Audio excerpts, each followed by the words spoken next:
It's good, y'all. Dana White officially confirms that Jon Jones will not be fighting Tom Aspinall on the UFC White House card. He was questioned about this yesterday, and he said it wasn't a conversation. White said Jon Jones reached out. He wrote like a text saying, "Listen, sorry how all this played out or whatever. I want to fight at the White House. I'm serious about that."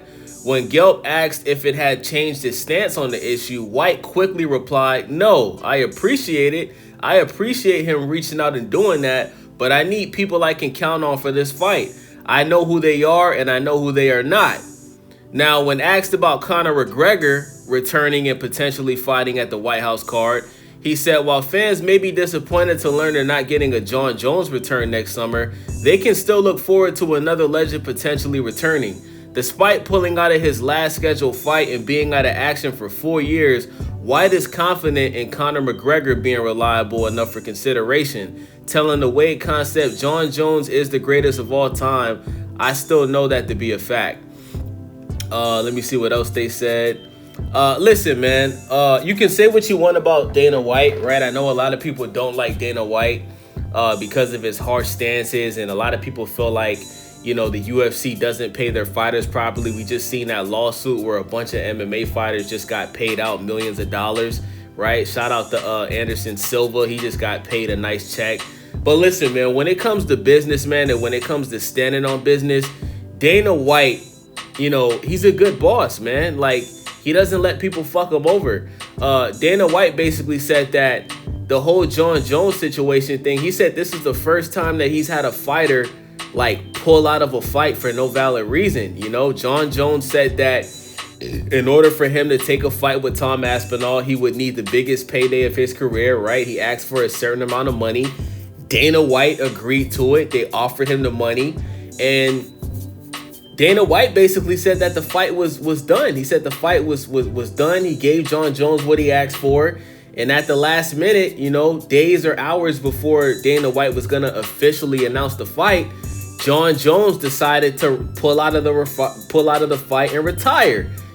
So Jon Jones, you clearly were ducking Tom Aspinall. You were scared to fight this man for whatever reason.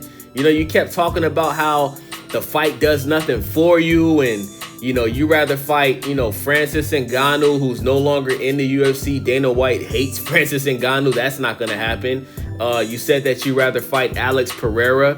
Dana White had no interest in making that fight happen. You wasted people's time, man. You wasted Tom Aspinall's time, man. Tom Aspinall waited almost 2 years for you to, sign the deal and make the fight official. So I agree with Dana White, man. You wasted everybody's time. You clearly had no interest in fighting that man, bro. Let's just call it what it is. And what's so weird about this is now all of a sudden, because they're having an event at the White House, now all of a sudden you want to fight? Now all of a sudden, because you're such a big patriot and you love America and you love Uncle Trump, now all of a sudden, now you want to fight Tom Aspinall because that's your reason? I mean, you sound like an idiot, Jon Jones. You sound like you're still sniffing that shit, bro. Seriously. What are you talking about? What are you talking about, bro? You know what I'm saying? If you didn't want to fight Tom before, I don't think anybody should want to believe that you want to fight him now just because you're going to do it at the White House. I just don't believe. I think that's bullshit, bro. I honestly think that that's bullshit, bro. And you're not trustworthy. You wasted everybody's time the first time, right? What do they say? Once somebody shows you who they are, believe them, right? Like Jon Jones, if you really want to show everybody that you really want to have this fight, you should take a fight right now. Take a fight as soon as possible. Have a fight before the event happens. Fight somebody that's dangerous. Don't just take a fight with anybody. Take a fight with somebody in your weight class that's dangerous, and show us that you want to come back. Don't just say you're not going to fight until the White House event, because people are going to think that you're going to pull out again. People are going to think that you're not going to show up, or you're going to retire again, or you're going to have some type of mysterious injury, or maybe you might get on PEDs, or maybe you might start doing cocaine like you did before you fought Daniel Cormier. Who knows? We don't know.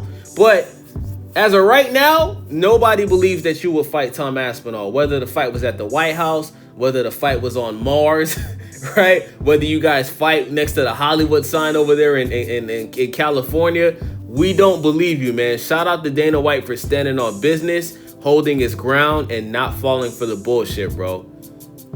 Jon Jones, you can't waste people's time, right? And think that at the snap of a finger, you get another chance. That's not how life works, buddy. I know that you're considered the GOAT. I know that, you arguably you might have the best, UFC resume in UFC history or MMA history. I understand all of that. But you had an opportunity to fight Tom Aspinall. You ducked him. Quack, quack. You were scared. You didn't want that smoke. You didn't want that smoke. Don't tell me because the fight's at the White House all of a sudden, now you're going to show up. It's cap. We don't believe you. You need more people. So with that being said, man, it's your boy Wavy. Stay Wavy TV. Make sure y'all subscribe. Thumbs up the video. Most importantly, leave a comment. I'm out.